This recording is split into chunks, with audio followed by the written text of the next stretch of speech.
things that I wanted to share with you. According to Pew Research, the net worth of white families in 2013 was $141,000. For black families, it was $11,000, even less than the $19,000 it was in 2007. According to economist Edward Wolf of the University of New York, excluding vehicles and other durables, the median black family worth is just $1,700, while 40% of black families have zero or negative wealth. White family worth, in terms of financial worth, is 69 times more than that of black families. Given this disparity, how can you argue that racism is not a driving factor in income inequality? Because it has nothing to do with race and everything to do with culture. And when you have a culture that doesn't, you know what? Explain to me. You explain to me why black kids aren't graduating high school. Explain that one to me.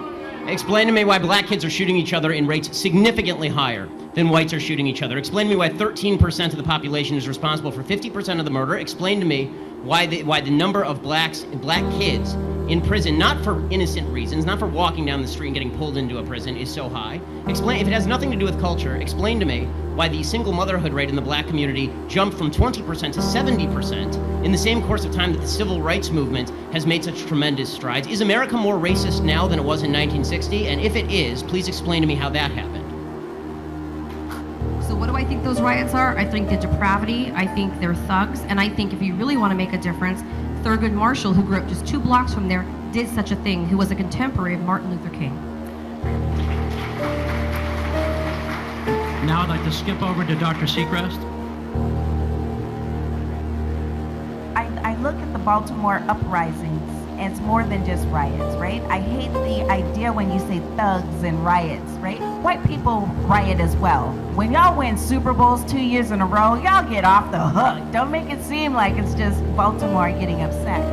So my 30-second answer is I feel the frustration of what's happening in the community, and I think it's a symptom.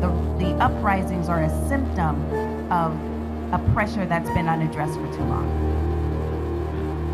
I'm offended by the language of uprising applied to people who are breaking into other black people's stores and looting them. This is a lack of values. And people who are destroying private property, destroying cop cars, in an uprising against what exactly? Against the black police chief, against a mostly minority police force, against the black mayor, against the black president, against the black attorney general, against against a city council that is 9 of 15 are black and all 15 are elected Democrats. What is the uprising against? What is it seeking to achieve? I still don't see what exactly the riots are seeking to achieve. Bottom line is, this is all, it all could be boiled down to just act like a mensch. Act like a human being. Honestly, it's not useful to riot, it's not useful to break things, it's not useful to throw rocks at people. And the idea that we're supposed to sort of correlate your level of outrage. I'm going to stick to the 30 seconds on the this last one, sentence. The last sentence. Yeah. The idea that we're supposed to correlate your level of outrage with a certain level of justification. In other words, the more outraged you are and the more angry you are, the more justified you must be, is absolute nonsense.